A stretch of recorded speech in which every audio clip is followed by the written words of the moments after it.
after each speaker. And then if there's some time at the end, we can have a broader discussion. And then each speaker can play with that time frame as they will, as long as you don't interfere with someone else's. Really, that's for you, Peter. Don't run into Molly's time.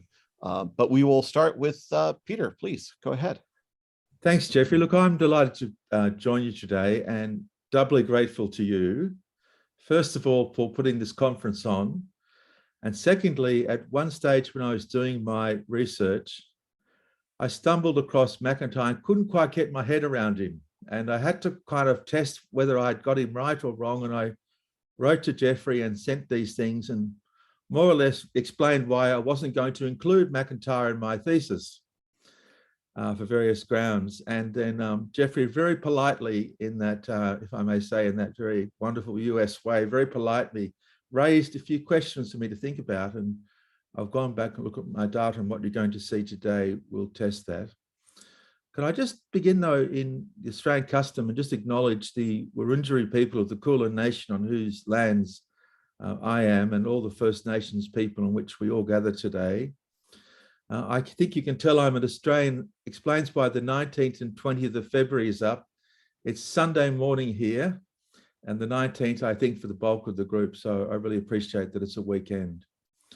So I'm an Australian studying at the University of Oxford as part of a part-time arrangement where they offer part-time students, and in the pre-COVID days would go to Oxford once a term.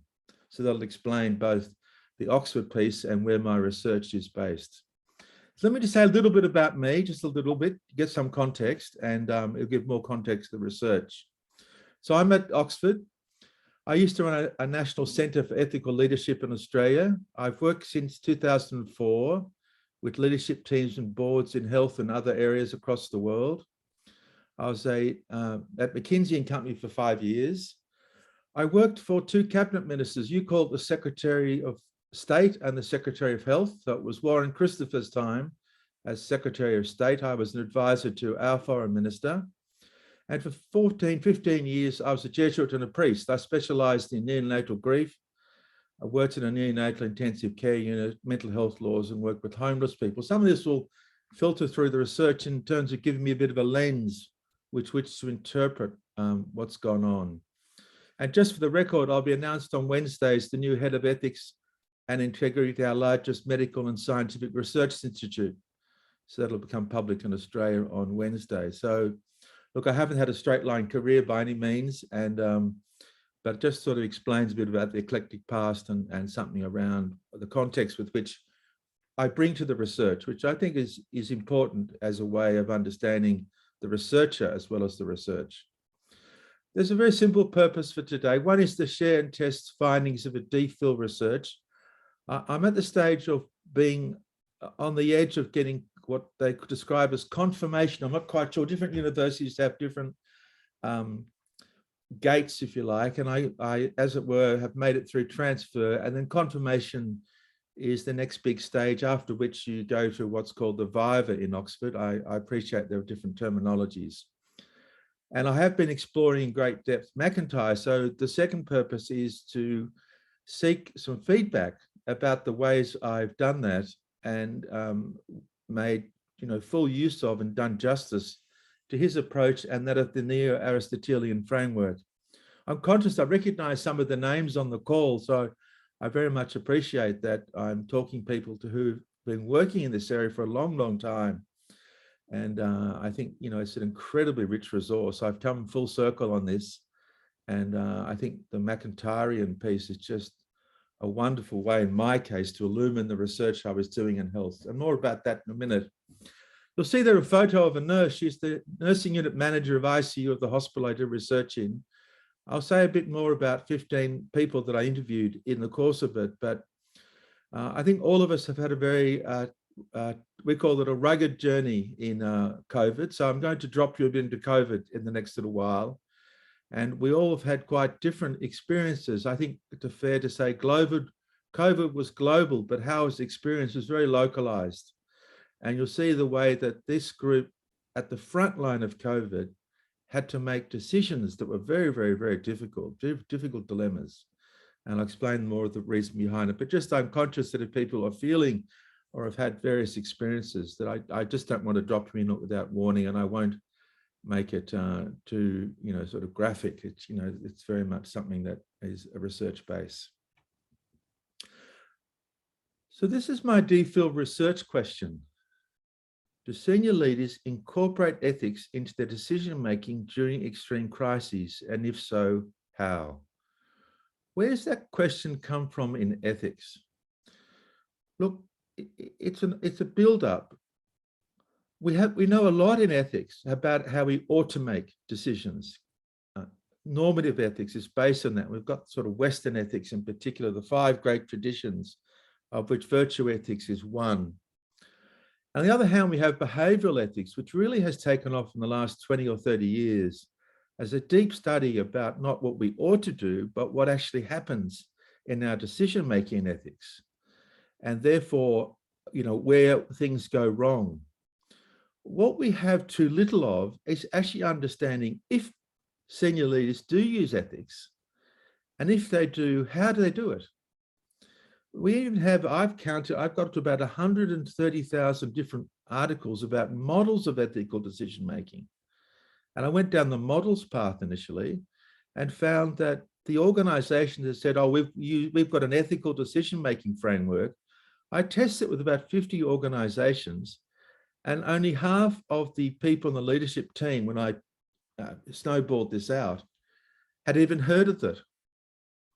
So we've got a lot of sort of things around ethics, but to my mind, and part of the research is saying, well, what's really happening? So this led me in COVID. My first step was to interview 15 to 20 national leaders in Australia around Minister for Health, Secretary for Health, the head of Border Patrol, CEOs of banks, large institutions, child protection, a number of people in health, in order to find out how they'd made decisions at the start of COVID, way back in March. This would have been April, May, June 20. And it led me to health, partly because of the level of distress felt by some people, and partly because there were significant tensions within health as to what was the right form of ethics through which we interpret what was to happen. And the third primary reason was health was at the front line of the dilemmas that came. So I approached Australia's second largest hospital. It's a tertiary hospital, it's in Melbourne, and interviewed 15 people over 15 months. It's a large hospital. There are 4,000 nurses. I'm not quite sure of a US or Nigerian analogy to other parts of the world. It's got 800 doctors. There's, very considerable, it's a large patient catchment. Yes, it's not coming through my headphones. A large patient catchment and of about 2.5 million. We just don't get along. Sorry, there's a couple of Jeffrey, people who are mute. speaking that need to mute, please. Jeffrey, I think you're still off mute. That's it. Thanks. So I interviewed 15 clinicians, nurses, a social worker, and the senior leaders, the CEO and the chief medical officer. It was not an analysis of a team. I wanted to get as broadly as I could, but to make them as senior as I could find. The chief nurse, who's now known as the executive director of nursing services initially, and Michelle is one of those, the nursing unit manager. Now, what were some of these dilemmas? Well, there's a long list, but this is just sort of the type of dilemma people faced. The first was the threat of overload. You'd have had this in the US, absolutely, in Africa and the UK and all around the world. Well, we had this dilemma that we expected far, far more patients than the hospital could cope with. So in Royal Melbourne's case, they built a tent hospital, like a military hospital, in the park next to it, to cater for somewhere between 30 and 40,000 patients. And that's gives you, remind you of this kind of scale we expected and what came. The second was, one of the biggest issues was that families were denied access to ICU and palliative care wards when the people they loved were dying. And this caused, all sorts of distress. And also for the staff it raised dilemmas for them about their own exercise of their roles and the obligations they have to provide patient care at such moments. And the third was staff safety. This is a very difficult part of the story for Royal Melbourne. So of the 4,000 nurses and other staff, 20% had COVID. A number died, quite a few died actually. And we also had the rise of occupational violence and aggression. I think if I had to distinguish Melbourne's experience of COVID, it was less about the disease than more about lockdown. We became the most lockdown city of the world by the time my research finished. But this had all sorts of secondary effects that created issues for the people whom you'll meet and the research that I was conducting. So MacIntyre, I've already indicated that it was not a straight line journey to MacIntyre, but I was looking for something that could add to what I began with, which was around grounded theory and abductive analysis. By the time I'd finished the third sets of interviews at Royal Melbourne, I had somewhere around 650,000 words of transcripts. And the risk was I had a chronological narrative following this group through this and doing bit by bit. I used to write chapters as I went, and with the intent that I'd then turn it around. And there was a risk of a chronological narrative. So I was looking for something. That's where I returned to MacIntyre. And a number of questions from my mind. The choice was where to focus. I had so much data that you could use in almost any discipline, crisis management, or how practices operate in the hospital, how people did various things. But I'm writing a DPhil in ethics. So I wanted to go in the ethics part. One of the most attractive features of virtue ethics, it belongs in that group called normative ethics, deontology, consequentialism, and I'd add feminist ethics and natural law theory. Natural law theory is really a derivative of virtue ethics, whilst inclusive of practices. And that struck a chord with me because this word practices arose in different ways with the group. There's a track record of researchers, organizational studies with empirical focus. And I like that. I see Kelvin's on the line. There's this array of studies that have been done and some very, very interesting ones. Ron Beadle's around circuses, others around wineries, investment banking. That is very interesting about where at MacIntyre in theory, or his reworking of Aristotle, can land in a modern context and interpret it. And the fourth was this neo-Aristotelian approach, the virtue, goods, practice, institutions framework. So I've applied that to data, and this is what I've come up with. So you'll see that's there. There are really three findings I have to test with you today. The first is that ethics was a core consideration of the decision-making process of senior leaders.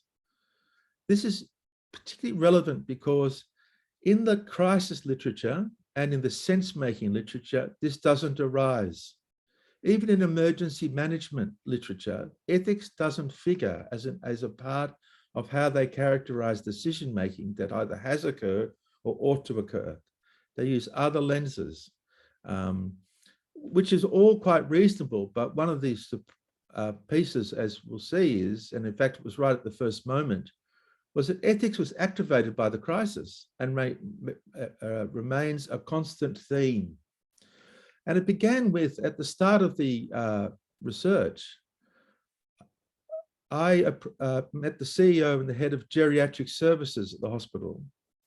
Around 100 patients had died in one terrible event whereby aged care facilities had sent in taxis without warning to the hospital patients who had COVID.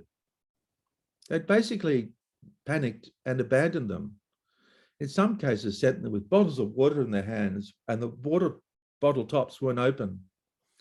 So over 100 people died. And when I came to the hospital and interviewed, the first words of the CEO were, ethical decision making. She said, I've got it. She said, I've failed. That was the start of it.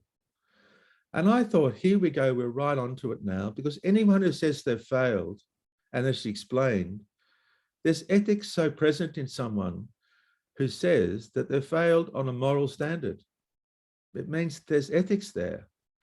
The people who are pathological, the ones never admit a mistake. So I thought we're away here. The same with the geriatric services. I did video, but I can't show you the video. She just opened her arms and bowed her head, and she said the same words. But these are very, very senior professionals in their field. And this was a very humble start to the research. And it continues right throughout it. They keep factoring ethics in their own way. They won't talk in some cases about the language of, well, I think we ought to take a deontology approach, but they keep in their own way factoring in ethics and thinking about what they ought to do. The second piece that's most relevant in my own mind, these are provisional, is they adapted their decision-making in the crisis and the practices that were part of that. So they adapt their practices as part of their decision-making in the crisis. We'll come and talk at greater depth about that. And the third, where I think MacIntyre is at his most fascinating, was this tension between the senior leaders' decision-making and the false practices of institutions led to change. And I think this was, when I read this, I felt I had MacIntyre on my shoulder, because I'd really struggled to understand and to explain how a senior general physician, when I met him first, began by talking about how he's the Martin Luther King of Royal Melbourne Hospital, because he regards the restrictions being placed by the government on them as clinicians and on the hospital as inhumane, and starts talking and quoting Hannah Arendt at me, the banality of evil. This is not what you expect. And he was actually at that stage engaging in forms of civil disobedience about some of those restrictions, which he saw as lacking in science, and to use a language you'd recognize, lacking in virtue, unnecessarily restrictive, causing social harms that would lead to prolonged difficulties for society. So they were interesting people. They were quite articulate, but this was a piece, and we'll come to it, that I thought particularly interested, because I couldn't find anywhere in the literature an explanation about the connection between ethics and change. It's not in the change literature. The change literature, Cotter, etc., has no references to ethics, and nor do the other mainstream forms of it. So it's very intriguing to me. Now, those of you who like detail, these were the sub-findings. I'll just let you read those for the moment. I'm going to pick out a few, but you can see under each of the three headings, there's three subheadings. And you can see how I've mentioned number one, and I'll pick up 1.3, some of the ones in 2, and these fascinating findings in finding 3, because I think there's something, this tension between the practices of the senior leaders and the falsity of the practices of government decision-making.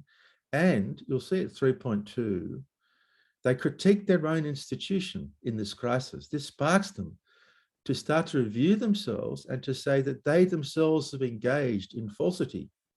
Their lack of regard for safety is something that they are very, become very sharp on and very acute in their critique, to the point, and then they launch on a reform process, and I'll comment on this a bit more later in more depth, which to say at that point they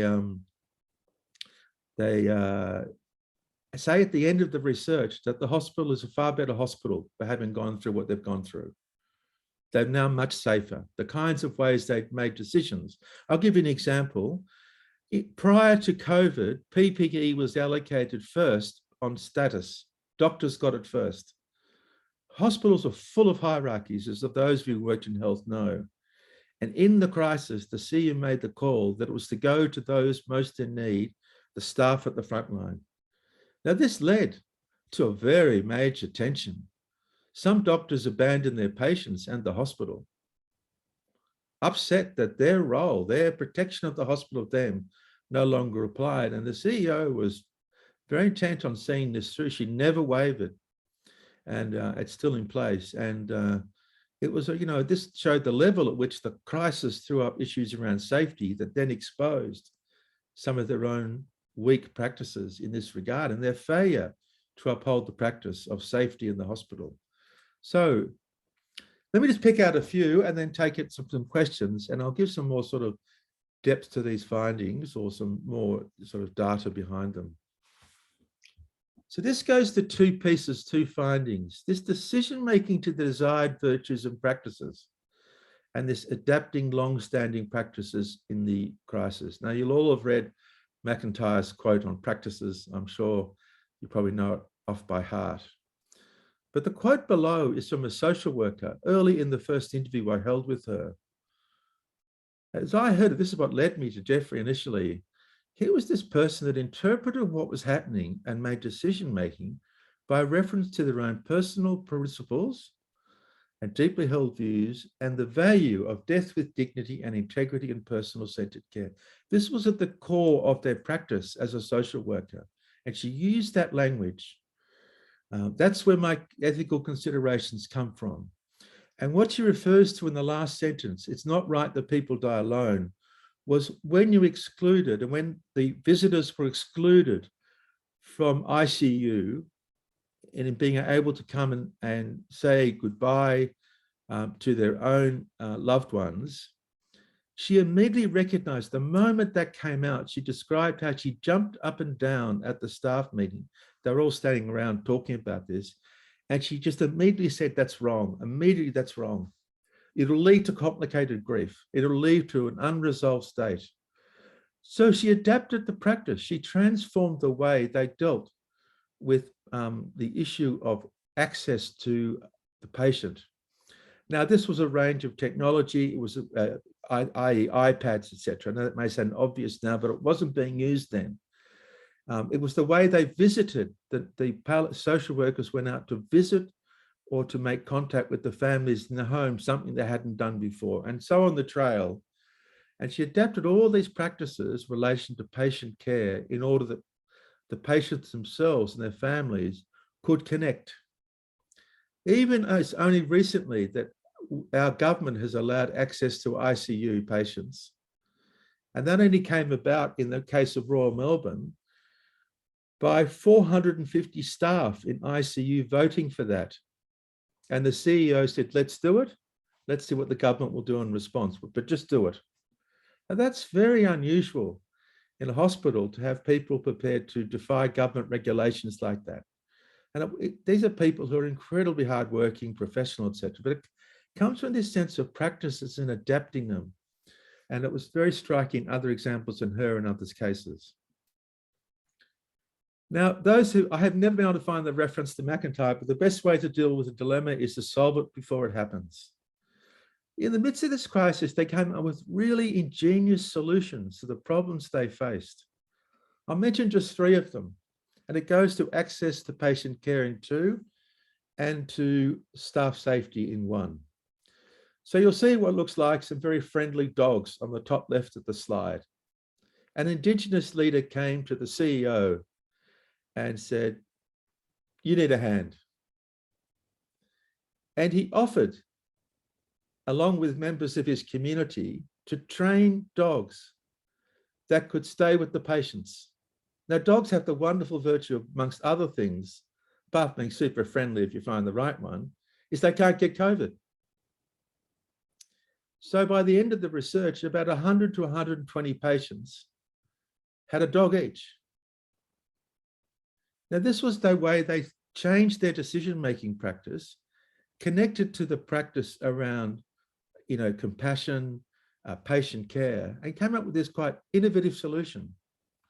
But it came out of that route and is now a feature of the hospital. And it will keep going. We always knew this, and other hospitals and others have done this, but it just was an interesting, my mind, about the way that ethics opened up a lens on this. On the bottom right, you'll see, you won't have watched this show, I can imagine. It's an Australian children's show, TV show. If you look very carefully at the person with the blue shirt, he's got what looks like a white pipe going into his nose. You see that? It's an intubating tube. They're called the Wiggles. Down syndrome children and children with what's called Burkitt's, not Burkitt syndrome, it's another one. It'll come back to me. When in hospital with COVID, kept pulling the tube out. And the options for the clinicians are to put them unconscious or strap them down. Now, these are very serious restrictions on people's liberty and a false dilemma. It's either that, strapping down, or they don't get the right care. So a nurse rang up the Wiggles and said to them, this is the situation, could you help? So they wrote a song and they played the song, and it's now become a hit around hospitals in Australia, but it became a song that they actually played live to one of the patients who was least compliant.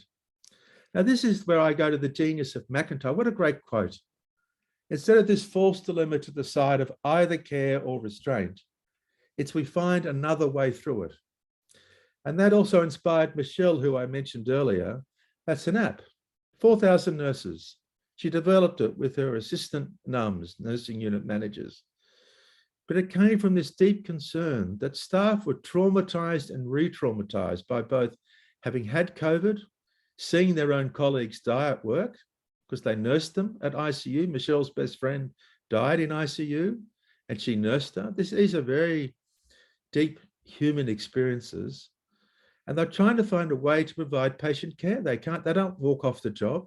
This is not how nurses are, because this is a deep part of their sense of practice and their sense of their moral identity. MacIntyre could explain it better than I can. So they now developed an app at the hospital through Michelle, and you click on your name, and then you register the level of trauma you're feeling and your availability to work, and they allocate you now across the hospital. They've got enough nurses each day to cover ICU and the essential parts, but an ICU nurse now may work in a much less traumatic ward. In other words, it's their innovative way of maintaining their practice of patient care. So it's a very interesting way. And for her, that was what was front of mind about the whole thing. And she's actually welcome. They're all one of the things they say, they don't call it this, but this end to managerial utilitarianism that had otherwise characterized the hospital, the path of ethics that opened up something new and different. And this way of making decisions was quite profound. I'll touch on this. The interpretation of this I picked up partly by my experience in working in a neonatal intensive care unit some time ago. Occupational violence and aggression, OVA, had gone through the roof in Melbourne at Royal Melbourne Hospital because of lockdown. People couldn't get access to mental health care. And, when you've had over close to 400 days of lockdown, people then emerge from their homes having not had care in a much greater state of in need of acute care. And to cut a long story short, I followed over the last 2 interviews with the group, this discussion around OVA and how they dealt with it. And what broke the logjam was what the CEO described. It's on the right-hand side, the false orthodoxy about choice between patient care and staff safety. They had locked themselves into the false orthodoxy that you couldn't discharge a violent patient. And this had led to attacks on staff. And they'd still keep the person in hospital, the patient. And she just belled the cat, to use an expression I think works across the world. And she started a chain of decision-making whereby they developed a whole new practice around OVA. Now, I won't go through all of it with you because it takes too long, but I've got all this data, how they work their way through it, piece by piece, testing this, testing that. But at the end, the CEO is the former CEO of the Children's Hospital, and the senior nurse told me in an interview that it reminded them, this shift in the way they did it, of the way they'd seen the shift in bereavement in neonatal grief. Now, I'd worked in a neonatal intensive care unit at the very time where we stopped, when a child had died, an infant had died, or it was a stillbirth, where you whisked away the baby and buried them in an unmarked grave. And when they said that, it gave a historic lens on it. What they'd really achieved was something quite profound about healthcare in a quite significant way, in the same way that that shift had occurred. And in my eyes, it was something that had been very real to me in my former work. So let me just go to 2 more explanations, then I'll open up for questions. This tension point, and this I made the point, I'll call the genius of MacIntyre. I'm sure I won't get howled down by anyone if I use that phrase. But this tension between the senior leader's decision-making and that of particularly government, was very acute at this time. Now, nurses as a rule aren't defined. We don't think of them like that. In fact, I suspect it's one of the reasons where nurses have almost been too good at what they've done and been taken for granted. And a good feminist ethicist would say that all this applause that goes on for nurses almost draws them into taking on things that are too heroic and being almost self-abasing. But what happened in this case was the state government, like the US, the federal system, locked down a series of 11 large towers, more or less 5,000 people, if not more, surrounded them with police. You'll see that in the top left photo. That's a photo from Royal Melbourne. And armed members of our Defence Force, we've never ever had this in our history, of having armed members of the Defence Force on the streets, surrounding towers because, quote, those people aren't compliant. That's a cabinet minister in that government. Now, the response at Royal Melbourne was what I was interested in. The CEO rang up the two chief nurses and said, look, I need you to go there. You need to go there. They need help. They need healthcare. So the two of them just sent out texts. And somewhere around 400 nurses turned up within a few hours. These are people working over and above their shift. And they all turned up in their scrubs, as they called it. And I followed the trail of one of them. The police were insistent they come up to protect the nurses. And by the time the nurses got to the top floor in order to go into every house, every unit and every flat and every place, then this nurse turned to the police and said, I'm going in here now. This is the words to the effect. But you're not going to come in because this is not a police operation. This is a health operation. And the idea that you're here to protect me is false. I'm not under any threat. Just step down. And I thought this is a very interesting example of someone. Now, she hadn't read the book on discrimination. She'd never read a book on human rights, but she understands what the practices of nursing are about. Non-discriminatory healthcare is deep in her psyche, and she explains that. And also what their role is, and therefore what the roles of others in relation to their work is. So this quote from Robson and Beale about these choices in the space became a very rich reference point. And this takes me to my last point, the hotel quarantine disaster. 800 people were marched into hotels in Melbourne. Well, of the thousands, 800 died, taken in at gunpoint. This is sort of hard to recall. It's hard to fathom even now.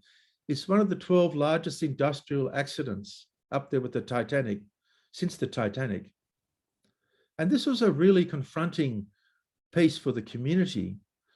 But for the doctors and the people at Royal Melbourne, it was all the more so because it was right next door, and some of the people who died in the hospital.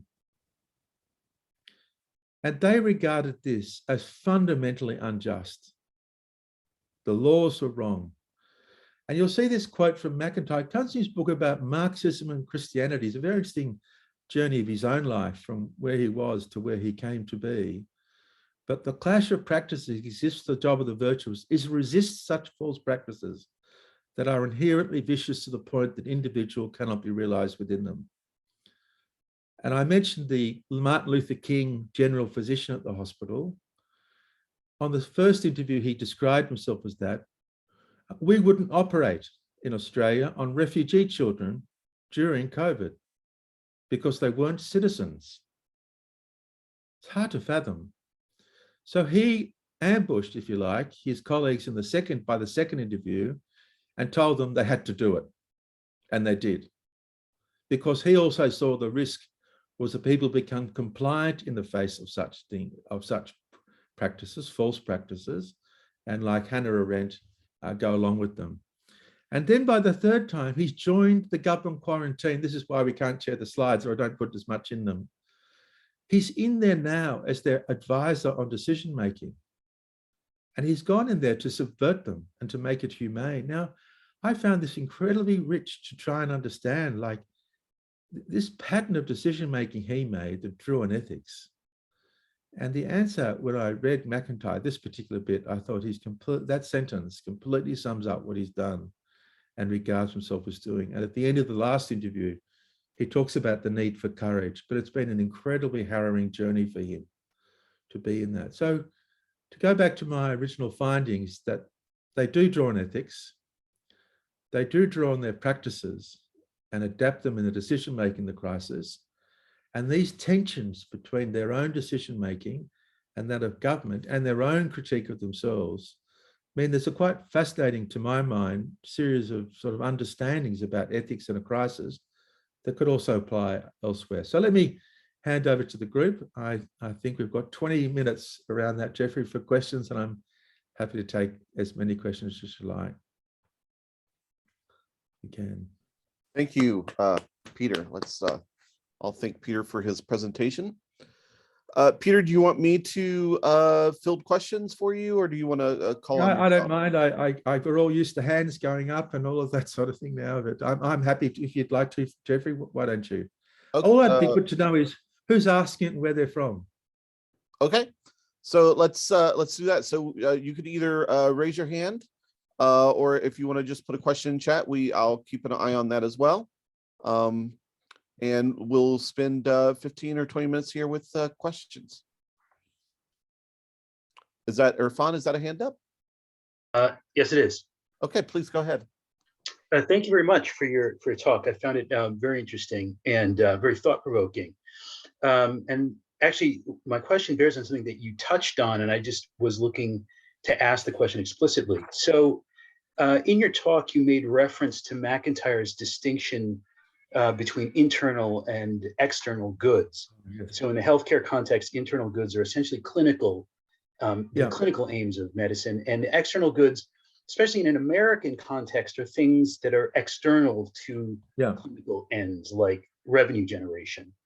Yes. So I happen to work in healthcare in the United States, and this distinction between internal and external goods is very ubiquitous and very clear in the American context. So in the American context, the primary external good is revenue generation. I work in revenue management, and it's inescapable. So my question is, how does that distinction apply in the Australian context, since you have a very different kind of healthcare system than we do? Our system really derived from the UK system. So we have a large public hospital system, and originally the private system was a supplement to that. And what's evolved now, we have a more active private system, but we have everyone can get free access to hospitals, and everyone can see a doctor at any time for free. It's universal care. So that is a bit of a distinction between us and the US. When I write speeches for the health minister, you might please to know, it was at Hillary Clinton was sort of the de facto secretary for health in the Clinton administration. You might recall that phase of American history. And we were writing a speech about the US system. She said, we don't want to know about the US system.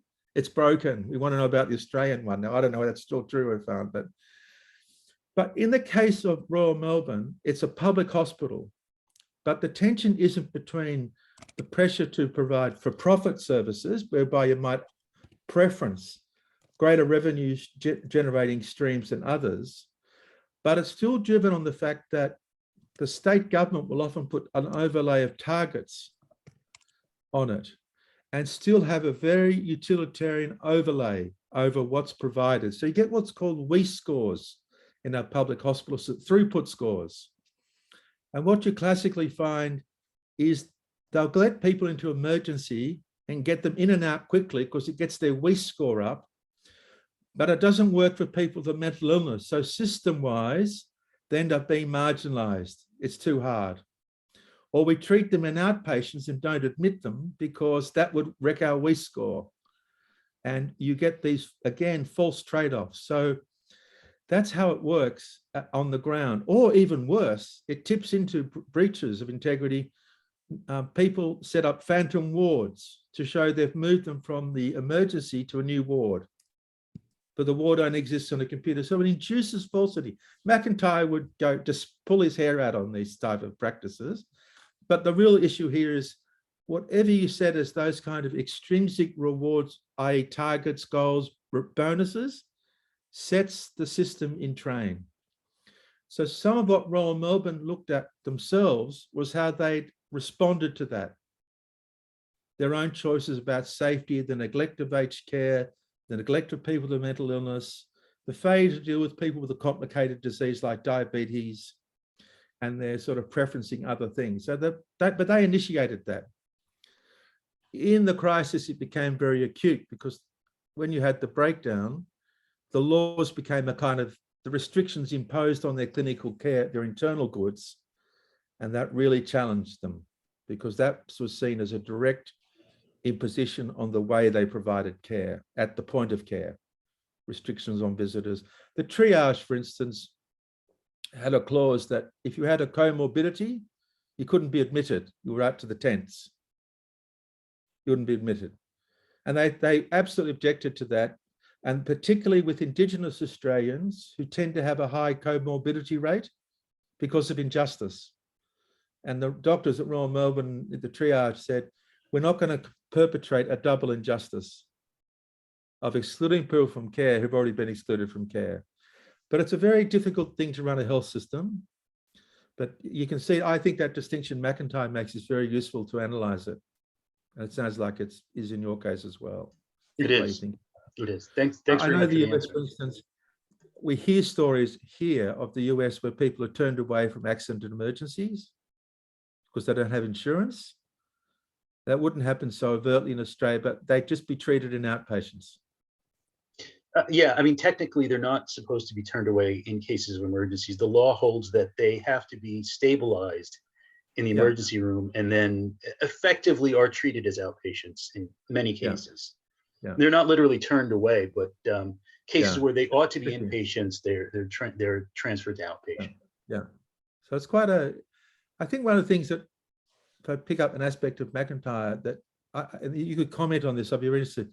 A lot of my work goes into government thinking. And I haven't seen a lot about government thinking in the literature, in the neo-Aristotelian literature. Like seen about banks and circuses. I'm not quite sure you characterize a circus, the wine industry. So I'd be interested about whether there's pushing into government decision-making.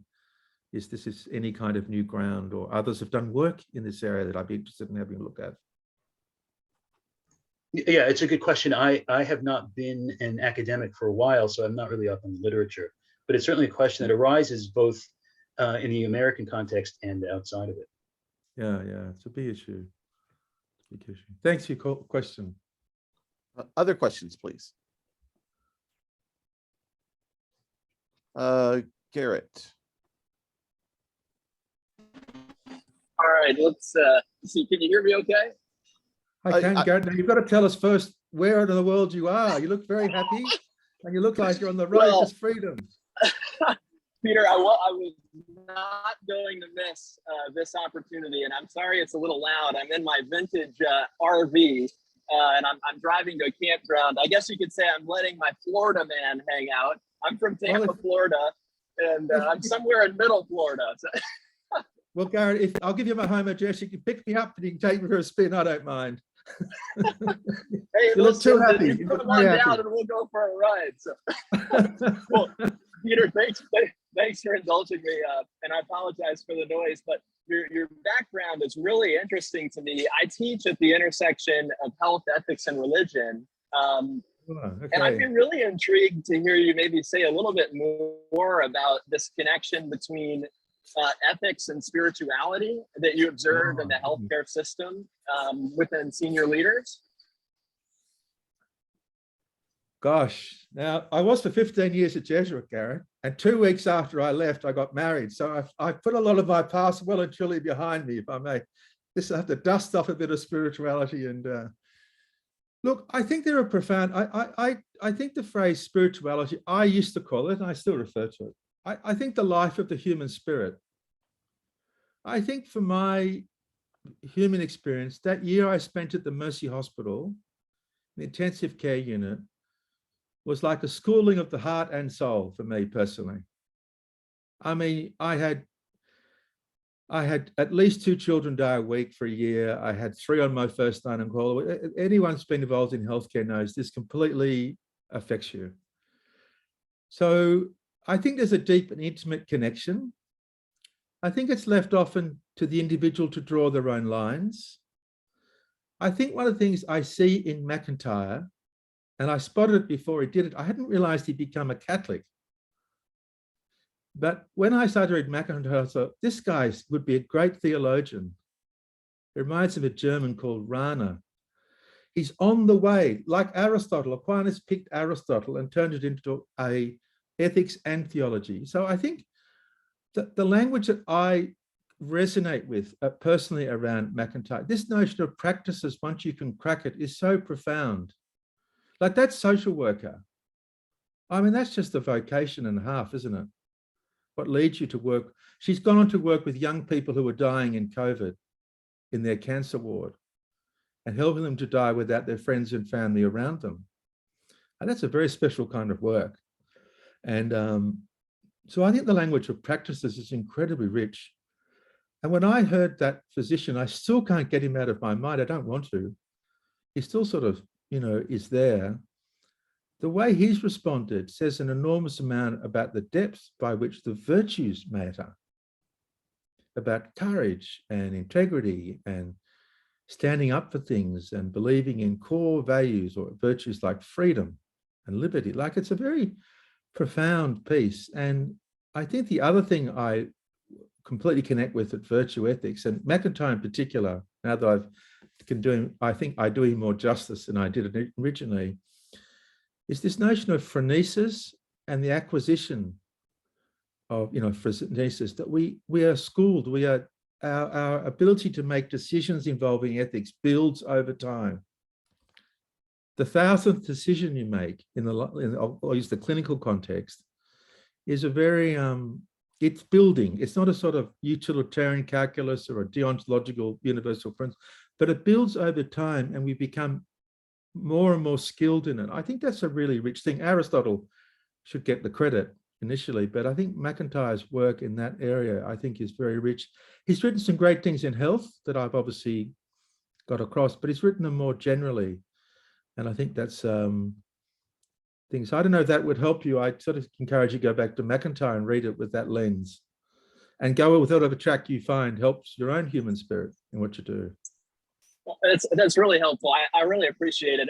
And I have to say, since you mentioned phronesis, I love MacIntyre's definition of learning from our past successes and failures. When I share this with my students, I often refer to it as the shepherd virtue, which has a spiritual connotation to it of sorts as well, kind of reining us back in. So anyway, thank you, Peter. I really appreciate it and enjoyed your talk. Okay, drive safely. Good on you. Thanks, Paul, is it? Yes, thanks, Peter. Really fascinating work you're doing. I'm coming from the Twin Cities, Minnesota, United States. Someone wanted some coldness, so we have more than enough here. Happy to share it. Americans are very warm-hearted people. Yeah, I woke except up. In Washington, D.C. Except in Washington, D.C. It was one below 0 Fahrenheit this morning when I woke up. In any case, so I teach at the University of St. Thomas, and I do quite a bit of work. So I'm a Catholic moral theologian. First came into contact with MacIntyre in his work as an undergraduate at the University of Notre Dame back in the early 1980s, and have been a lifelong fan. But I do a lot of work and have in the last 15, 20 years in the Catholic healthcare space here in the United States, and especially in the area of leadership formation. And my question is to you is actually more kind of a question about information. I'm wondering, but it does have a MacIntyrean, I think, spin to it, which is you've talked a good deal about the ethical decision-making or decision-making in a crisis moment, in crisis moments, which in a neo-Aristotelian or even Aristotelian, classic Aristotelian framework would be those moments in which we'd expect the virtues to manifest themselves, vices as well, right? But I'm wondering about how this all plays out, or how you might envision it playing out in the non-crisis moments, if there are such things anymore. But specifically with respect to how your insights could become part of the formation programs, if such exist even, and that's my question. What sort of formation programs even exist in your context to help senior leaders in healthcare understand what it means to make such kinds of decisions? Does the programs exist? It's a great question. So, Paul, you'll appreciate this. one of the revelations to me and to the community at Royal Melbourne, the 15, because they already were making these decisions. The crisis brought this to the fore, exactly as you said, but prevents more extreme dilemmas. That's what they have to be much more explicit and challenge that. But when I said to the CEO and came back, she said, "Oh, look, ethics, you know," she said, "I don't get ethics, you ethicists." She was quite quick. She said, "You know, I think I'd much rather run a Catholic hospital because they get all this stuff right from the start." Now, I said to her that would mean working closely with Catholic bishops, and she should think seriously about that before she ever acted on it. I said, they're not the best people to have to work with, I said. But then I looked at what they'd done and at the end and how they did it. In the end, I ran a seminar for them. So this is what I've learned about you. And I said, but you can ask whether, you know, I got all the permission, all the rest. About 180 or 200 people turned up. There's a great longing for this to work out. And I think the model of the Aristotelian learning, habit, character formation practices, and the way it feeds into institutions is a very good and apt model for healthcare. It also is good in defense. I've done a lot of work with defense, with our chiefs of defense, in fact. Mining's very good on this. The natural law approach has got into the, you know, the common good, the license to operate. That language is deeply imbued, and their practices around safety and safety leadership. You know, you'd think you were hearing Aristotle at work. So some industries lend themselves to it. And if that's the case, the virtue ethics piece is there, but I think the value of people like health is they're grounded. Some of the virtue ethics literature about leadership formation isn't grounded. It doesn't explain enough. And I think it's more a case of making explicit what's implicit. And I think where MacIntyre is very distinctive amongst all the other things, they are often up against a system that's demanding these externalities, these external goods that are imposing on the very things they want to do. And that's a real issue for them and creates a tension. If you're a government-funded hospital and the government's telling you to do things you don't want. So, but I'd be very happy to talk to you afterwards, Paul. I don't mean immediately after the call, but to be in touch or something. I'm very happy to do so. And it's a really rich area. But those other industries are very interesting. It's interesting, the banks, I've been working with a bank or two in Australia, and they're talking about purpose. That's as much over the line as you can get a bank as a first step. What's the purpose of this? And it's interesting because they've got themselves into a mess. About, you know, false practices of lending and, you know, practical things that they just shouldn't have got wrong. But they do, I know, I don't mean, but it lends itself, the industry lends itself to that kind of diversion from authentic practices. Great, thanks for that. But I'm happy to put in touch. I put my email address on the front of this, and Jeffrey, you feel free to circulate this to the group, if that would help. So we have 3 minutes left, and Gennady has his hand up, and Martha put a question in the chat. So you might just want to you know, listen to Gennady's and see if you can comment briefly on either or both of those. Okay, Gennady. Hello, thank you. It was a very interesting presentation. I'm at the University of Guelph in Canada, so we have a. Yeah, we have a similar healthcare system here, as I understand it. So I'm a bit of a new. More virtuous than Australians. I have no idea, but perhaps. So I'm a bit of a newbie at MacIntyre, so forgive me if this question sounds a little bit ignorant. I hadn't come across this distinction between false practices and practices in MacIntyre before. So I was hoping that you might talk a little bit more about that distinction and perhaps give us some examples of false practices and explain why they are false. Thank you. Okay. Again, I'm happy to take this on notice if you can send me a note, because you'll see on the front of it. So broadly speaking, a true practice would be one that fits within the internal goods that are inherent to it. And secondly, would have to reflect some virtues. And that would define it. And a false practice, broadly speaking, is something that diverts away from that. And that can be quite an overt thing. Like, you know, the tension of false practices might be an injustice. an external system that induces people to behave falsely against human goods, foundational human goods. The other is, I think, keep in mind the golden mean. I think Aristotle is quite brilliant. For instance, too little courage is cowardice, but too much is recklessness. And too much, for instance, of courage or too much integrity might lead people to do the wrong thing as well. It's quite a subtle form of decision making. There was a risk in the crisis of people being too self-abasing, risking their own safety for the greater good, and that was a thing to watch. Thank you. No worries. There was a question from Martha, that the response, Jeffrey? Yeah, but I don't think we'll have much time to talk about this. So Martha, would you mind just sending that to Peter privately, and then if we have time at the end, we'll come back to it. The short answer, Jeffrey, is yes to her question. Okay, excellent. Thank you. If we can give Peter a round of applause again. Thank you very much. And we will turn it over to Molly Ogunwumi. And did you have a PowerPoint you wanted to share, or no? Okay. I'll just I'll just speak a bit about my work and background, and then we'll see. I'll try not to talk for too long because the work is actually very much at the beginning phase. I hope it's going to be something really big, but it's just beginning. So thank you very much, Jeff, and thank you everyone for coming. And I'm going to talk about autobiographical temporality and virtuous self-orientation as a part of the solutions to solving current mental health issues. Specifically, I'm going to look at addiction a bit more, but it's something that I think applies to other issues. And we're going to understand this a bit later on.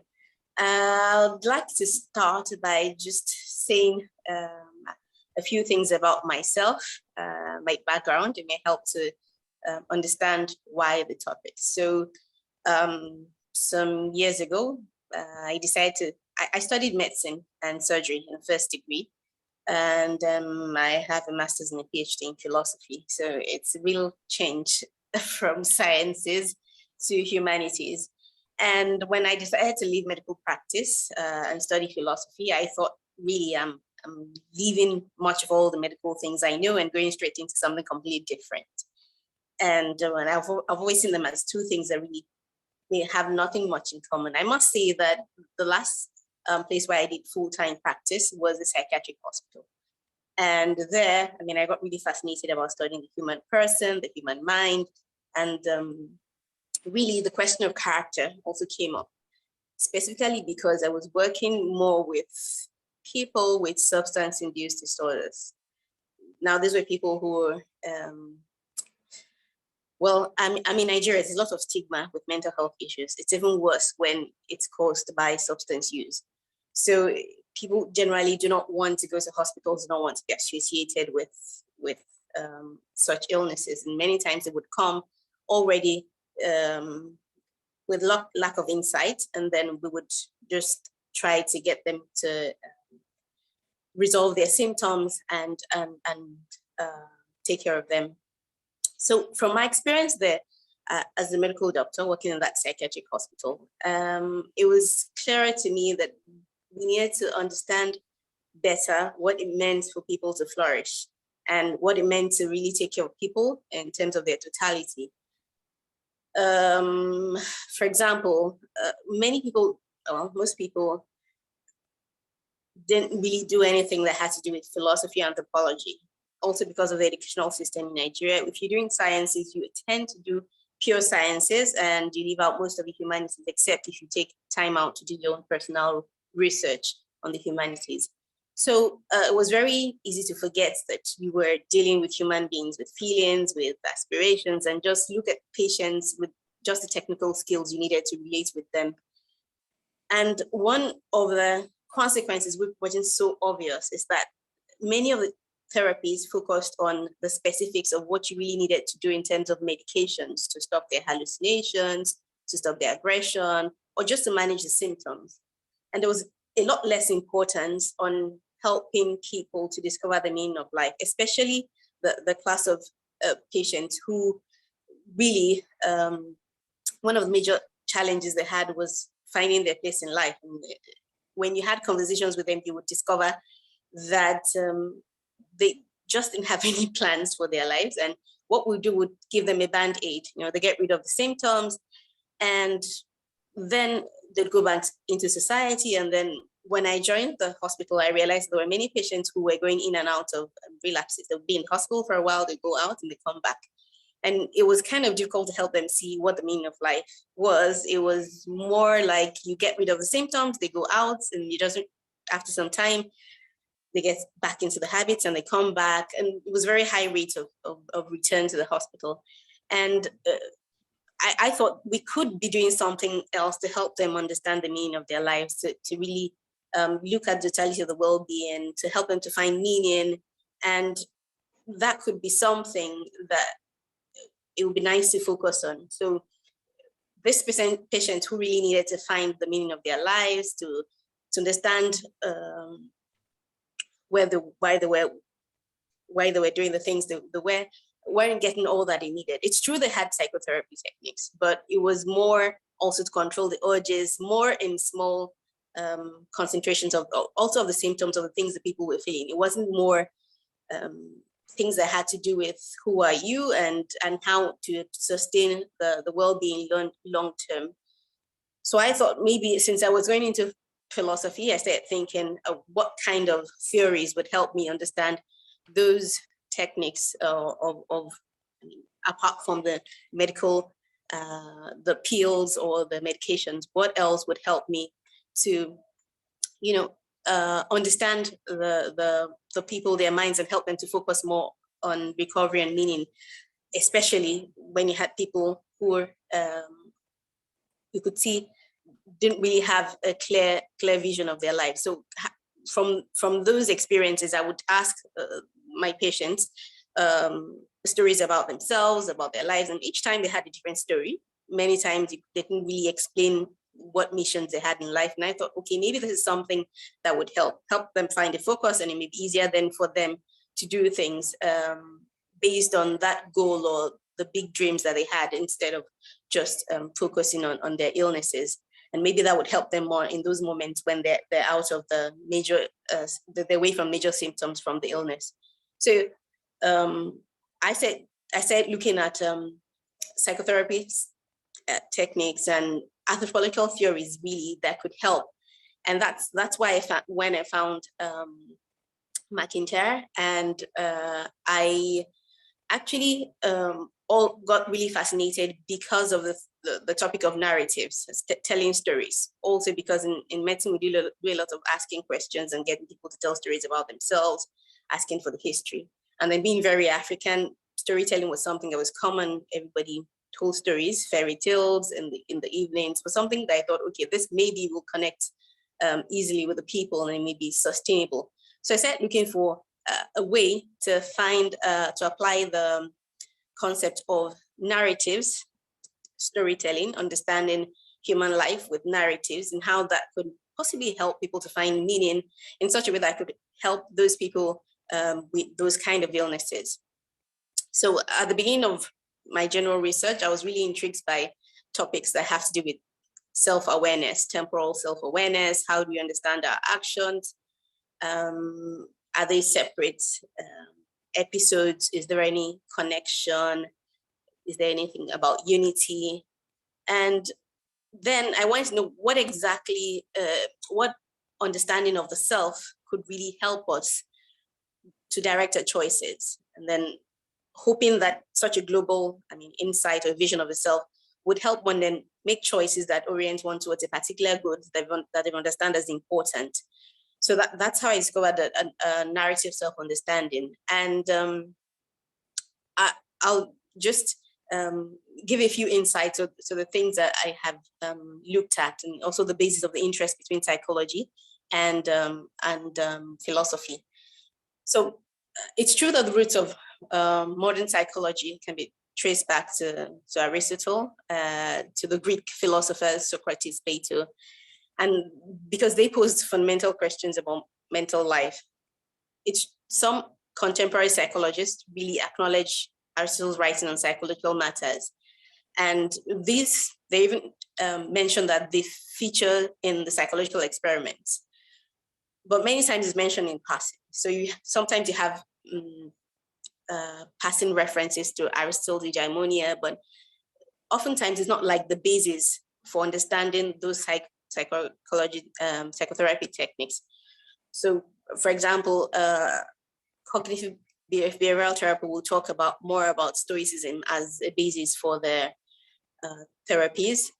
Some people will talk about contextualism or functionalism, but I was hoping to find something that was more in line with finding the ultimate good of the person, that had more or less a natural resounds, that something more natural to human life. So what I propose more or less in the presentation is that an interpretation of MacIntyre's narrative, more in the first person perspective within that context of an Aristotelian tradition, would give a more robust framework for enriching psychotherapy and contributing to understanding and developing the virtues that are necessary for overcoming certain mental health conditions. So it could be a framework, for example, to manage mood disorders like depression, anxiety. And it becomes even more obvious when you have a notion of the health challenges that involve acquiring new habits or building virtues or stopping old ones. And addiction is one of them in its different forms. So one can say the process of growth in virtues requires that one appreciates also a condition as a temporal being, which is why the topic really talks about autobiographical temporality.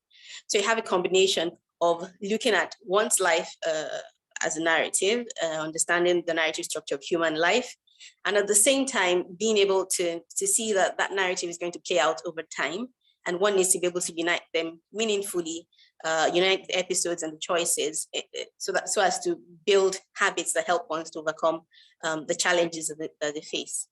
So generally, I'm just going to give a brief overview of narrative self-understanding, so you get an idea of the feel, or you get a feel of what I'm talking about when I talk about a narrative self-understanding that is compatible with MacIntyre's thought and at the same time Aristotelian. And the reason why I make the decision of an Aristotelian narrativity is because there are some ideas of narrative that are more into fiction. So it's not reality. It's simply to tell the stories to yourself. And then if they're beautiful stories, they'll make you feel good. Now, I think if you read MacIntyre's narrative with the human life being ordered towards an end and you understanding actions, they're real actions that have happened or that will occur in real life. They're not elements of fiction. And there are things that can be ordered towards human good. So there's the teleological dimension to MacIntyre that really makes it like a more robust framework if you really are going to develop techniques that use narratives for managing mental illnesses or solving those health issues.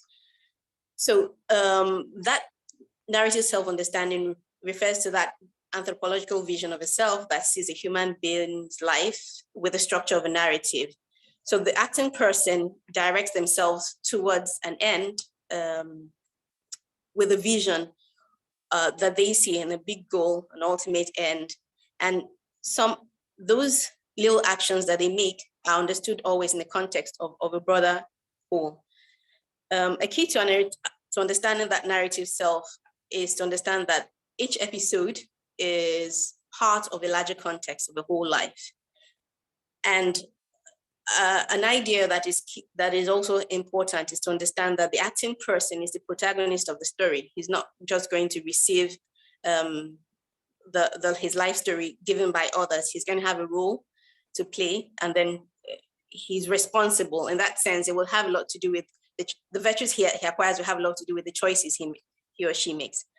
So MacIntyre is probably the most influential contemporary philosopher whose notion of narrative self is viewed from the first person perspective, is realist.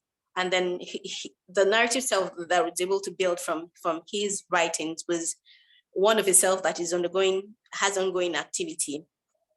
one consequence of that is that one begins to see the narrative self not just as somebody who is a storyteller, but somebody who is living a story. So the whole idea of having a narrative is not just I tell stories about myself to myself or to others, but I'm actually living out that structure. So indeed, MacIntyre says that the stories we say is because we already have the dramatic structure in our lives. So it's not something that I invent afterwards. It's something that I actually live out, which makes it apt for understanding human actions and not just making one feel good about events that may or may not have occurred.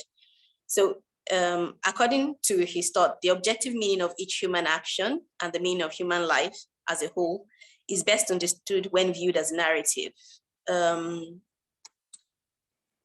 One can also see that means the person who is acting is describing themselves to other people or building their identity with their actions. So it's not just about telling the stories, but the actions already make one a particular kind of person.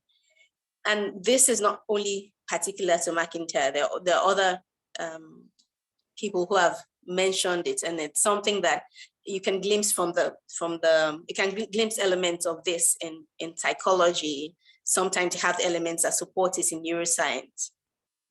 However, for MacIntyre, it's not just the conversations and the storytelling. Something that is key there is unity of life. And it's important for self-knowledge, for for developing virtues, for understanding the value also of human actions. It's important to see them within a narrative structure, not just as isolated episodes that are not connected, even though they're dispersed in time. So for him, there'll be no completely isolated events. So the actions cease to be intelligible when they're not put in relation to other actions in a sequence. So the way that human actions are then being given meaning is when they're fit into particular contexts. They're being fitted into stories and narratives which extend beyond the specific settings in which that action is occurring. So he explains that every particular life is made up of projects that are enacted in a narrative. The narrative that a person presents to others. So I have a small quotation, from what he says from After Virtue. He says, a self that people present to others is a self whose unity resides in the unity of a narrative, which links birth to life to death as narrative beginning to middle to end. So it looks like there's some phrase of time that the person has, and that self is spending that time linking the actions with living out that narrative structure, which later on one can tell a story about it or not. So it's a specific way of understanding narrative theories that has to do really with what is happening in real life, not just self consolation or. So now it's true that when we talk about temporality, many times one of the first things that comes to mind is a linear progression of time. There was a past, a present, and a future. But thinking of the human experience of time, the autobiographical temporality gives one more a personalized perspective of a person actually living through those times of a past, a present, and a future. It's a way of understanding our existence in time. And it's true that there's an actuality of change that is measurable within the human life, spanning from the beginning, the middle, and the end at death. And it's all viewed having that narrative form. That's why the concept of autobiographical temporality comes in. Now, I'm going to go on to explain a bit more about the connection between the temporality and the virtues. So MacIntyre explains that we live our human lives, both individually and relationship with each other, in the light of certain conceptions of possible shared futures. So there is no present that is not informed by some image of the future, and an image of the future is always present, in itself. It's always presents itself, and many times it's connected with the ultimate end of life, something that gives life a meaning. This is one of the reasons why I think MacIntyre's interpretation of MacIntyre is more apt for the understanding those psychotherapy techniques, or building something in terms of questions, narratives, and prompts for life stories that could help people to orient their lives or create their lives as meaningful, coherent narratives that help them to come out of choices that they wouldn't rather make if they could.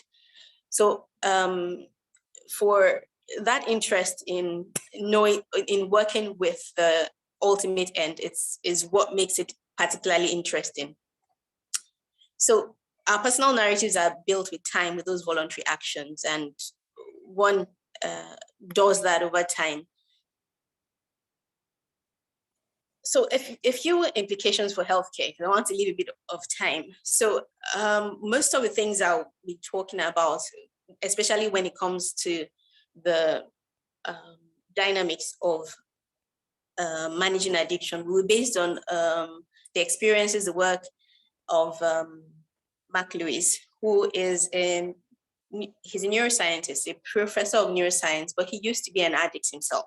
So he got out of addiction when he was 30. He went to school, and he's a neuroscience professor.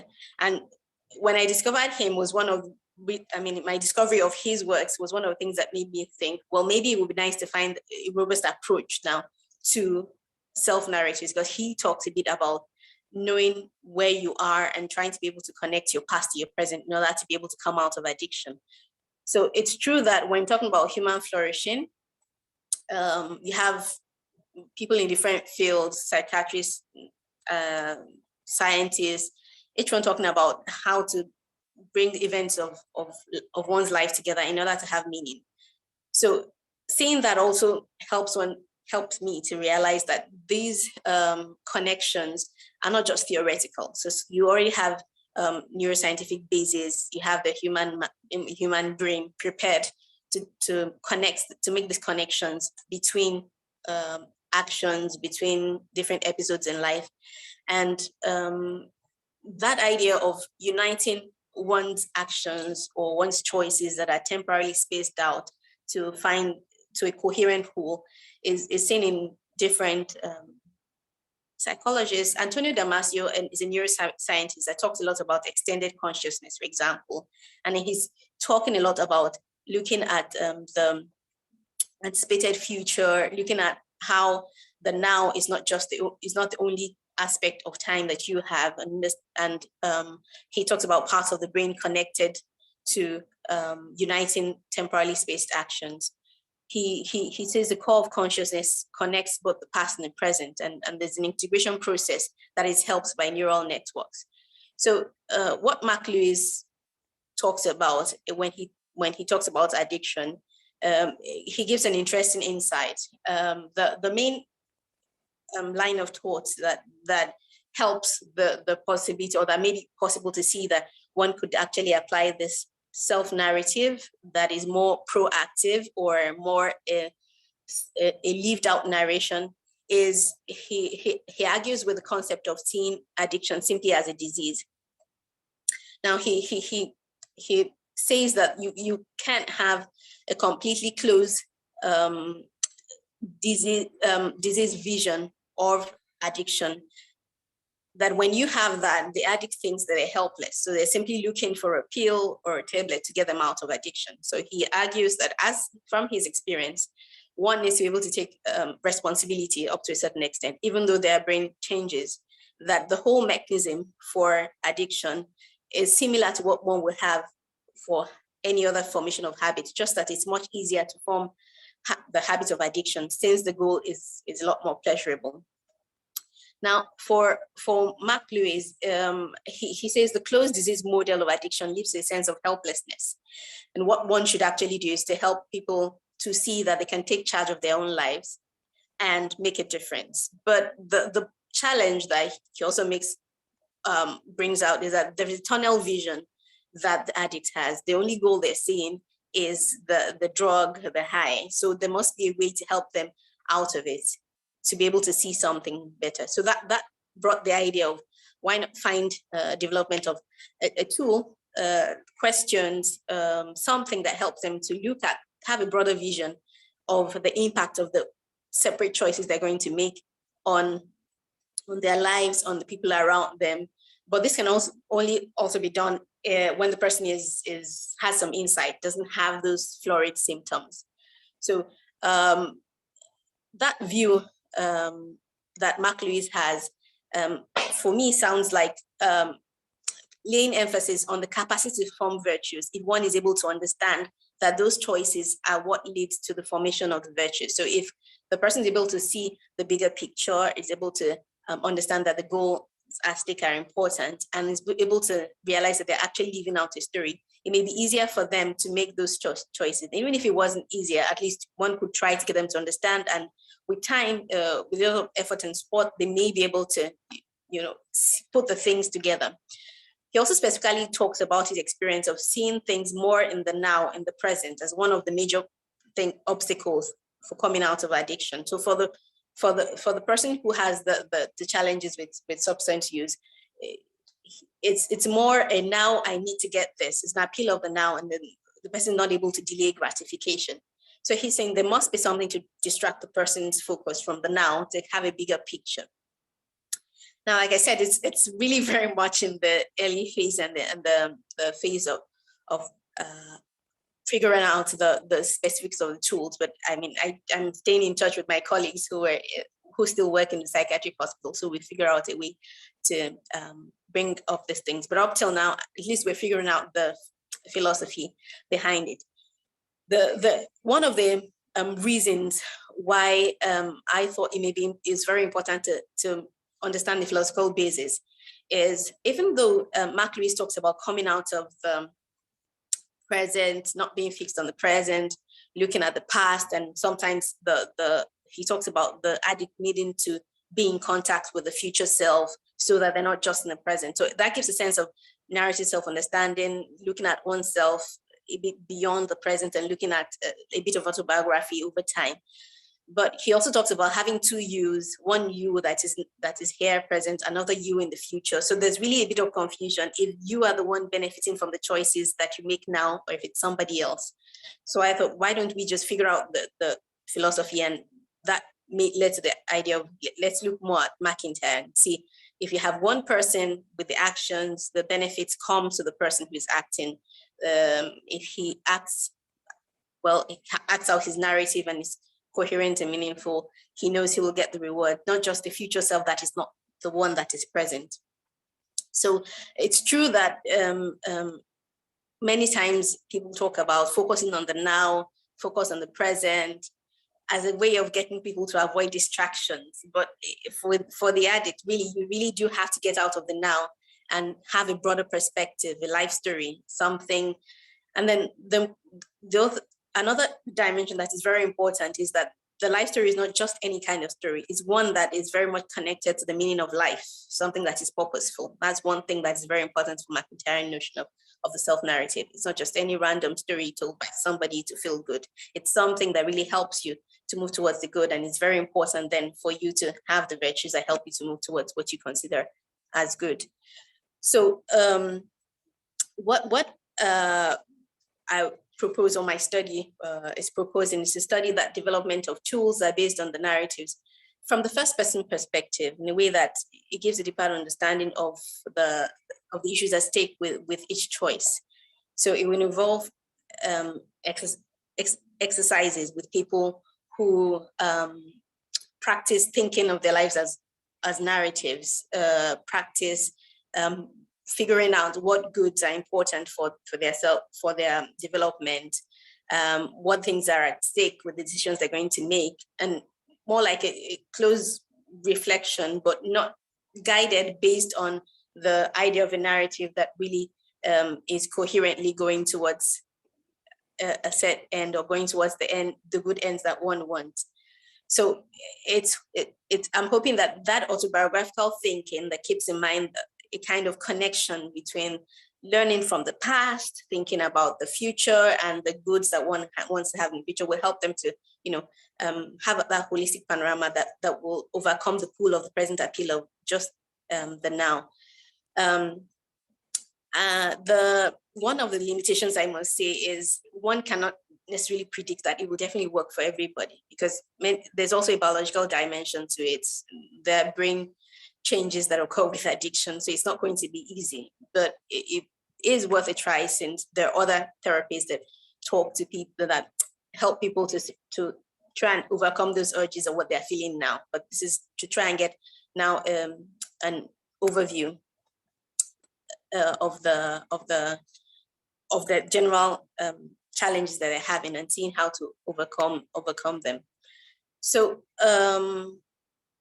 I was also hoping that the presentation would help to get ideas, feedback on the theory itself, on the whole idea of a narrative self, of understanding oneself as a narrative, of the unity of the MacIntyre reference, and possibly ideas for other bibliography, also collaboration if anybody wants to collaborate. And I think I've spoken for 30 minutes. I didn't want to speak beyond that so that we have a bit more time for questions. And yeah, I'll open the floor now. Jeff, I'll be happy if Jeff takes the questions because I don't want to lose track of anybody. Okay. Thank you. Thank you very much, Molly. Let's thank Molly for her presentation. And we will open them up to questions. And Gennady, is that a hand from last time, or do you have a question for Molly? Sorry, you're muted. Sorry, I have a current question. Okay, go ahead, please. Thank you for an excellent presentation. I found that very stimulating. I'm really happy to sort of hear MacIntyre apply to these sorts of problems. It's very gratifying to hear that. So just with respect to sort of this idea of narrative, which I think is a very powerful notion. I think it's very useful and it's very helpful in some ways. But at least in my own research, and maybe I have my own sort of philosophical presuppositions going on here, so maybe I'm sort of down the wrong track. But there seems to be sort of a change in MacIntyre's general philosophy throughout his writing, or at least some of the presuppositions that he's making.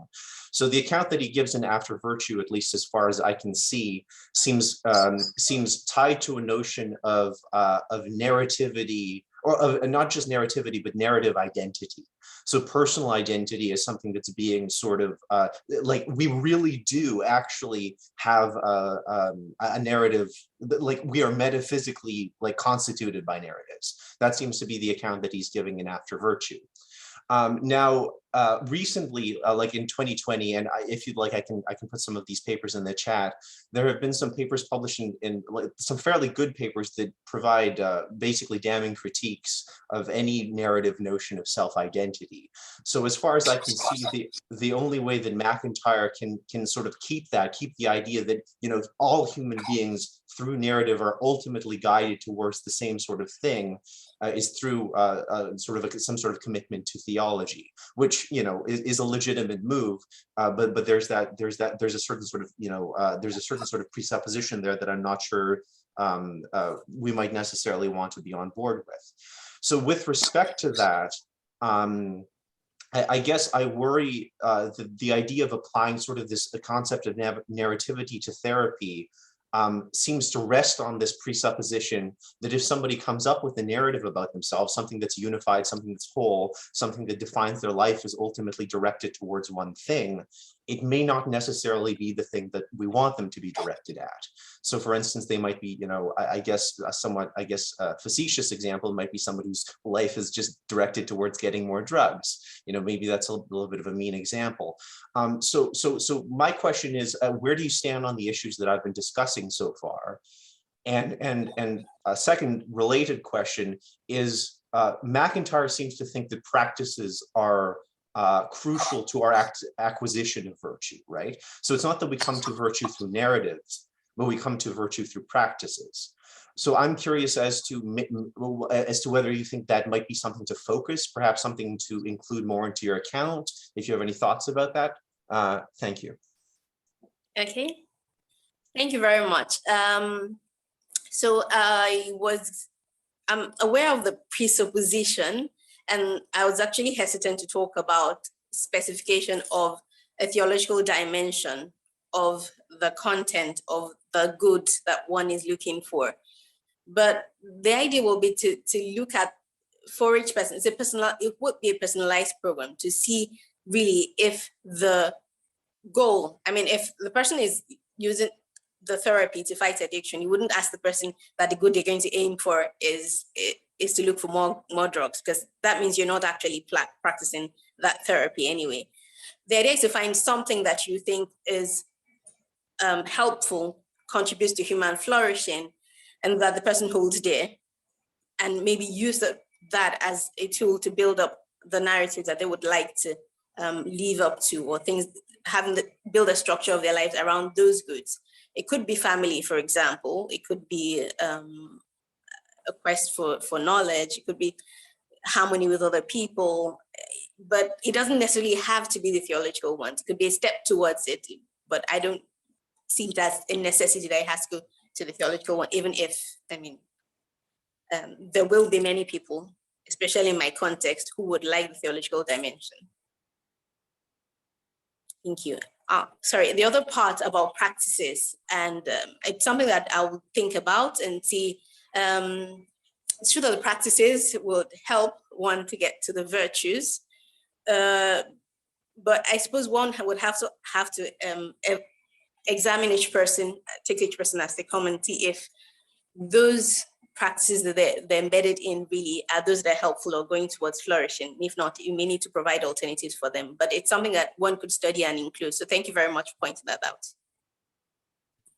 Thank you. Other questions? Irfan, I thought I saw your hand up. Was that a false hand? Yeah, it was actually.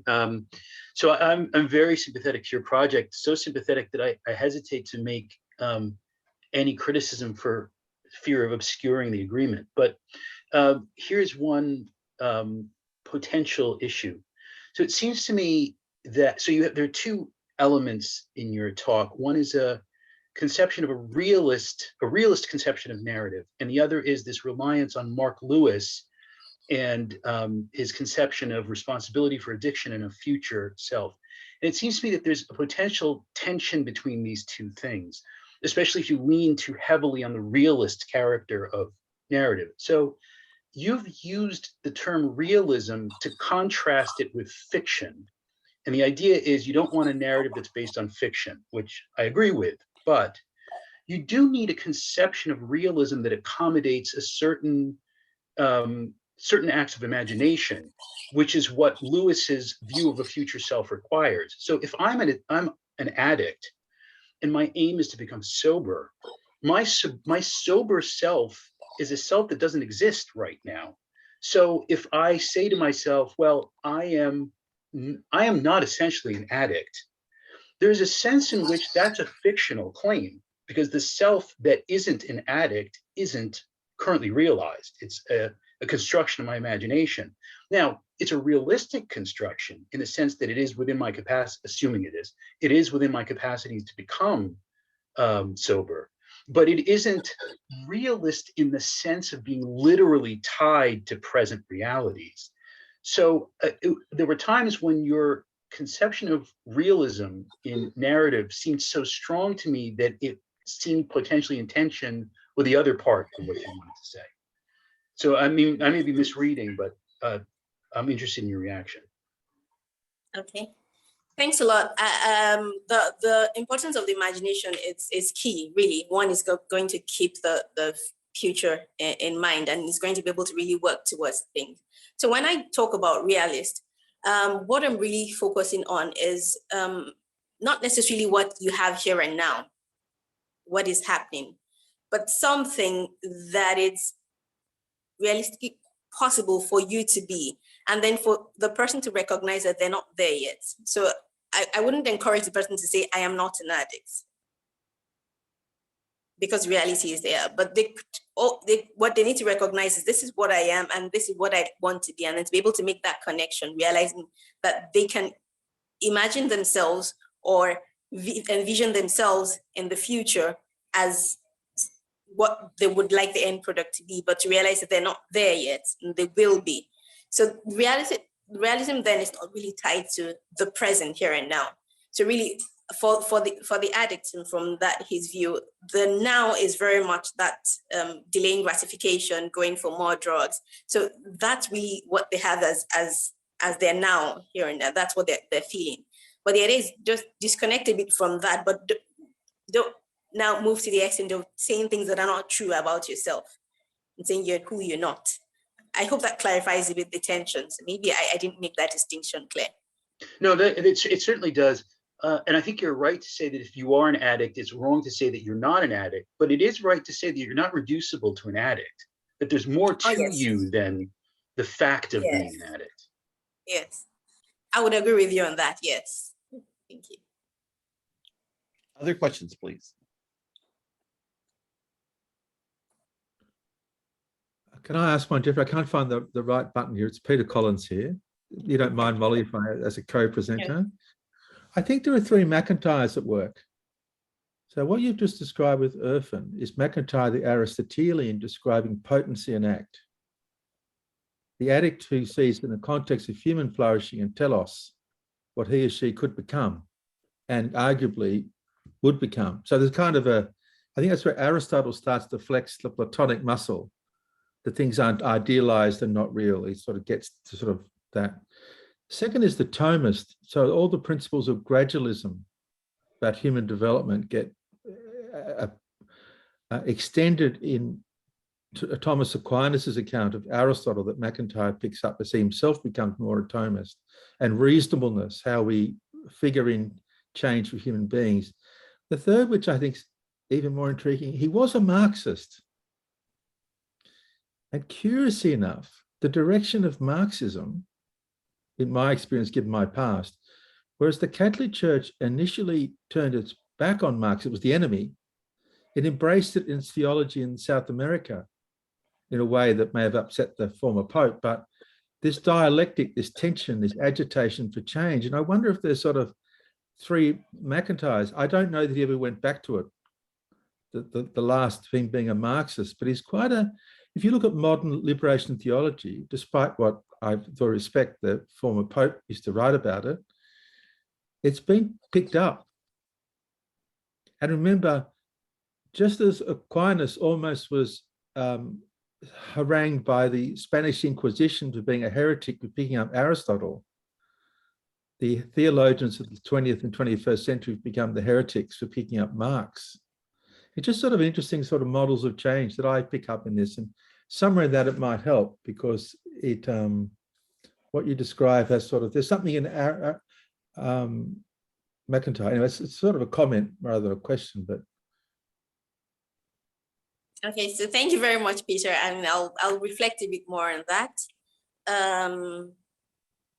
The 3 phases the 3 parts that you mentioned of MacIntyre, I think they're very much intertwined, and it's kind of difficult to separate them. I think it's more like a gradual development of thought that many times you find the elements in the different things he writes, even up to recent presentations. So I actually found it very difficult to separate them.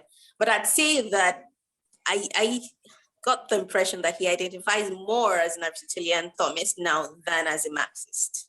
But I don't really know if that's what he would be.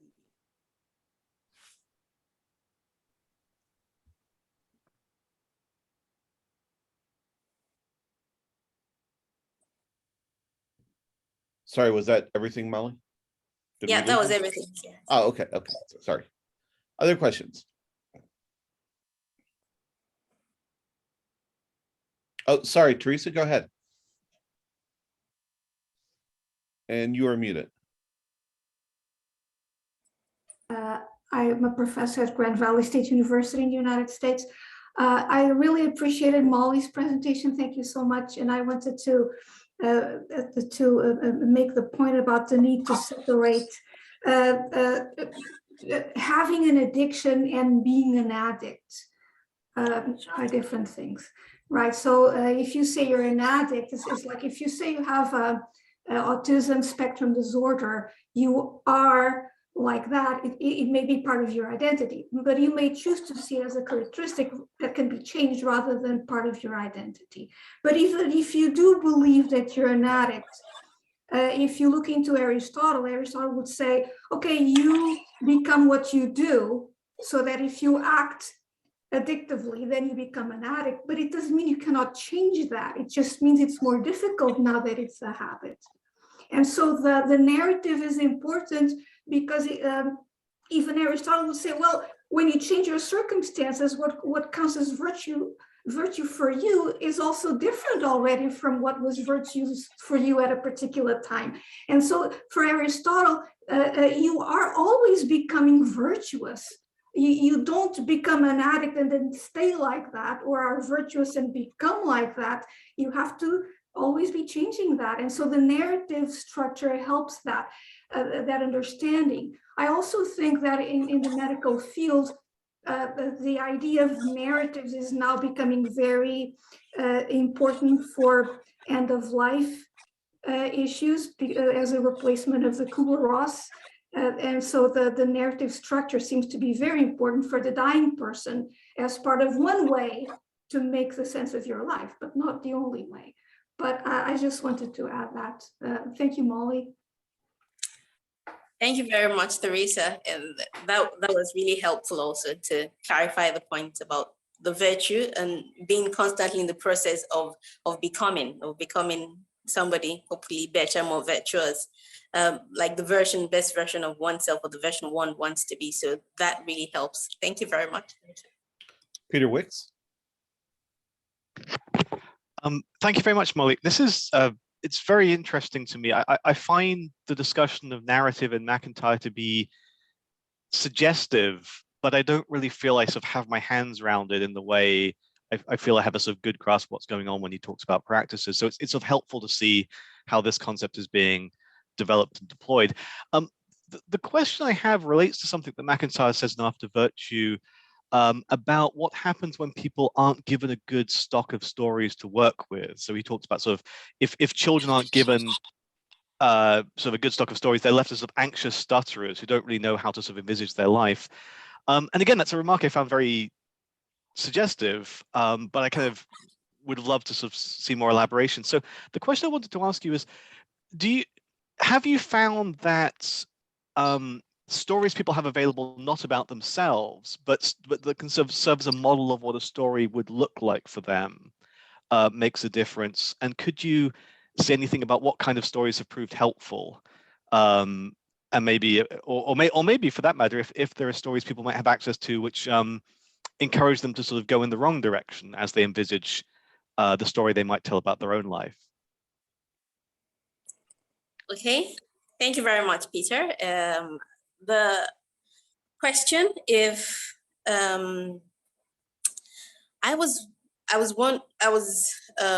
going to say, if the people don't have good stories, then it's more difficult for them to act well. I mean, that's what MacIntyre says. And precisely that's the whole point of looking at the philosophy behind the narrative, so that it's not just any random stories that people are telling to themselves. So the whole idea is to look for things that are really contributing to human good, to flourishing, and then to build those stories around them. So I'd say examples of stories that maybe do not help. I don't actually have a particular example of a story that somebody has said that I think it's very much negative or hasn't helped the person growth. But I do have stories of people who just seeing the stories of recoveries of other people, not themselves, help them to think, I can do this. This really, there's a lot. My story could be like that, but they have to move from seeing the story as somebody else's story to a possibility for their own story, so that they see that it's something that I can build myself with my choices. So there's not just somebody else can do it, and I'm not as, I mean, there's hope for me. So in that sense, you have people learning from the stories of others. So if one always has stories of failures of people who don't ever come out of those challenges or aren't able to change their behavior, I suppose those would be negative stories that really wouldn't help the person, because it gives a sense of hopelessness. So stories of recovery, stories of overcoming those urges help people to come out of that of those states, and that I would call that those stories that help. Does that answer your question? Or yeah, it does. If I could maybe ask a quick follow-up. It sounds to me like when you're sort of offering stories and then sort of saying something like, this could be the way that your story goes, I'm envisaging you're talking about stories involving real people. there are other people who have been through problems like yours and who went to have a positive outcome, and that seems to make sense and in a way be the most natural way to approach it in this context. But just given that MacIntyre does also talk about the importance of fictional stories, are there any cases where people are sort of drawing helpful inspiration from works of fiction? Well, I really need to do a bit more research on the fiction that helps in terms of forming those, in terms of a specific application to focusing on addiction issues. Of course, for many virtues, we had many fictional stories that help people develop virtues on their own. I mean, I can say just try to know context. I mean, growing up in my context, you really didn't have serious moral classes, but you had lots of stories with moral lessons, and you would draw your inferences from it, and then it would help you to learn what is right and what you shouldn't be doing. It was the stories of the tortoise, and when he does bad things, bad things happen to him. When he's good, good things happen to him. We all know that the tortoises don't have conversations with rabbits, and these were fictional stories that helped moral agency and helped us also to make those decisions later on, to build our own stories. But I really don't know about the application now in the context of fighting addiction or generating those specific good habits that have to do with other health issues. Thank you. So I want to ask, if I may, Molly, about love, not necessarily as a theological concept, but as a psychoanalytic concept. Obviously, Freud has something to say about this, but Erich Fromm is perhaps the better person to refer to here, or even bell hooks in terms of love as an activity. And think about that in terms of what's going on with the person who has an addiction, and whether love has a possibility of playing either a negative or a positive role in the narrative that is missing from MacIntyre. Does that question make sense, I hope? Well, I'm trying to to get a specific response, because I started thinking, when you talk about love, is it love of a particular thing, of a person, or just the capacity to be attracted to something that you find good? It would be a bit complicated to give a generalized response, because the person who is very much attracted to the drugs is seeing them as a good, and more or less thinks that he's in love with it, or even if maybe in the earliest phases thought it was something really attractive and something good, and then when it begins to negative aspects, it may be difficult. So in that context, you'd say, well, they'd be confused at what they should be in love with. But there are many other ways in which love really, I think, should be able to help. It could be a discovery of a higher good. It could be the discovery of the help of somebody who they think really it will be good to, see the friendship with somebody as a good that shouldn't be affected by the negatives of their addiction. So maybe in that sense, the love they have for the person, it could be a sibling, it could be a parent, could be something that could be rekindled, I think, to help person focus on making those choices that help them to overcome addiction. But that will mean contextualizing the love and saying, it's attraction, what kind of good does that love apply to, especially as we've said, it's not something theological. So what good is it moving the person towards? Does that answer your question a bit? Yeah, I think it might be interesting. Well, for me, it would be interesting to go back to bell hooks and think about what she says in response to, she develops her concept of love from Erich Fromm and Thomas Merton, but she also makes this distinction between, this active kind of love that Fromm and Merton talk about versus the kind of negative love that you get in an abusive relationship. And I think that might be interesting to think about in terms of addiction, and hopefully that's helpful for you. And I had in the back of my mind, of course, Augustine says, what we're trying to do is get away from the false loves and go towards the true loves. but I think that doesn't work in terms of what we know about psychoanalysis today. So I just think it's kind of an interesting question to think about in terms of narrative. Thank you. I'll look them up and see what I can find. Thank you very much. We have a few more minutes if anybody has a final question they want to ask.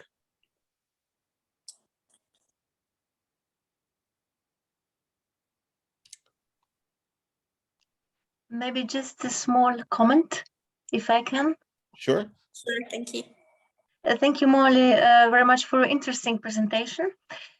When you were talking about identity, I would just like to add that the question of identity is also related to our imperfection. That means that we as human beings are imperfect. So we are, as MacIntyre said, wrote, dependent, and also vulnerable. So maybe to understand this question of humans' identity, this book of MacIntyre could be very helpful to you. I know you know this book.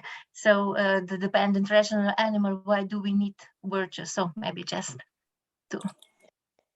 Thank you very much for the comment. I mean, it also gives another insight to the idea of also realizing that the person is not perfect, and then you will get there with time. And but I also, it also brought to mind the concept of needing others in order to be able to flourish, really, in order to be able to achieve that happiness and well-being we want. So thank you very much for the comment. Thank you. Sorry, I was muted. Ginity, is that a hand? Go ahead. Yes, well, just one other thing. So just something that was sort of at the back of my mind throughout this presentation. Aristotle talks a lot about luck and external goods and how luck sort of factors into it. And I guess this is more of a comment than a question. But yeah, Aristotle sort of talks a lot about how luck sort of factors into the formation of virtue. So one thing that I think would be interesting to think about is if there are, in some cases, circumstances, perhaps due to childhood trauma and so on, and perhaps just due to being sort of located in certain circumstances where some people might just simply prove incapable of being saved. I'm not sure whether that's true or not, whether there actually are such people, but I think it's something that is worth thinking about. And if there are such people, people who can't be helped, then it would be interesting to sort of build that into the theory and sort of outline, what sort of conditions have to be fulfilled in order for somebody, not to be able to be helped.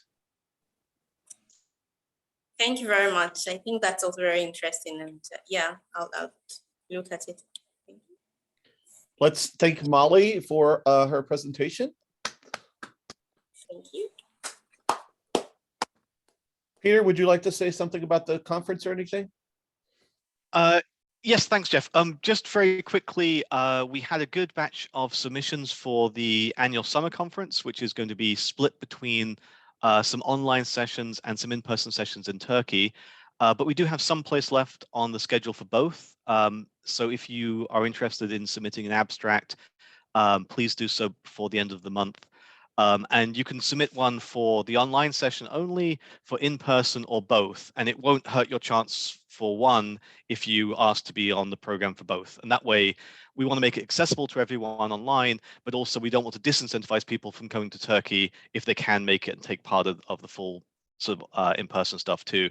I guess one other thing is I see some people here who I don't think are on our mailing list, and no pressure, but if you would like to join the society, it's free, and we'll add you to the mailing list, and it'll be a reliable way of hearing about more of these events. So I'll put the link for that in the chat right now. I think that's everything. Okay. Our next ISME mini conference is scheduled right now for October 7th and 8th, and that will be it'll be a 2-day mini conference on Hegel and MacIntyre, and we'll have more information about that we'll share on the Facebook page and through the newsletter. I think that is all that I have to say. I want to thank everyone for showing for us. I want to thank both Molly and Peter Collins for their wonderful cooperation, and Peter for waking up so early, and Molly for being awake so late, and both of you being here, and everyone else for joining us from such diverse time zones. And thank you all for all the events that you've attended this year.